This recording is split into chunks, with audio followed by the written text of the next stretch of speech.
अग्निपथ योजना के विरोध में बीजेपी नेताओं पर हो रहे हमले के बाद बिहार बीजेपी के 10 नेताओं की सुरक्षा को बढ़ाकर वाई श्रेणी कर दी गई और सभी जिलों में बीजेपी दफ्तरों के साथ साथ नेताओं के घरों की सुरक्षा को भी चाक चौबंद कर दिया गया है।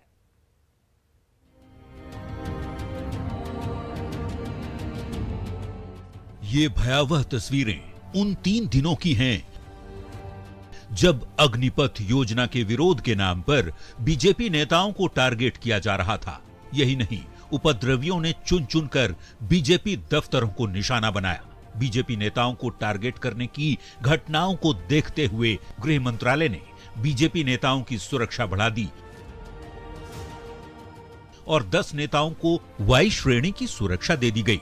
बीजेपी नेताओं के साथ ही सभी बीजेपी दफ्तरों पर बिहार पुलिस के साथ साथ सीआईएसएफ, सीआरपीएफ और एसएसबी के जवान तैनात कर दिए गए।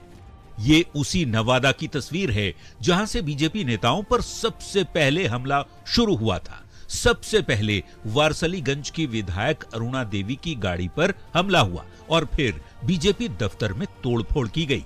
16 जून को जहां बलवाइयों का कब्जा था, आज वहां भारी पुलिस बल मौजूद है। आगे और भी किसी प्रकार की कोई अप्रिय घटना ना हो, उसके लिए यहाँ पे जवानों का जो डिप्लॉयमेंट है वो कर दिया गया है ताकि यहाँ पे और जो शरारती तत्व है वो अपना स्टेप ना ले पाए। डिप्टी सीएम तारकिशोर प्रसाद के गृह जिले कटिहार के बीजेपी दफ्तर में भी जबरदस्त सुरक्षा व्यवस्था देखने को मिल रही है। सुरक्षा व्यवस्था भी मजबूत कर दी गई है। ये तस्वीर आपको दिखा रहे हैं, ये डिप्टी सीएम तारकिशोर प्रसाद जी के गृह जिला कटिहार की तस्वीर है।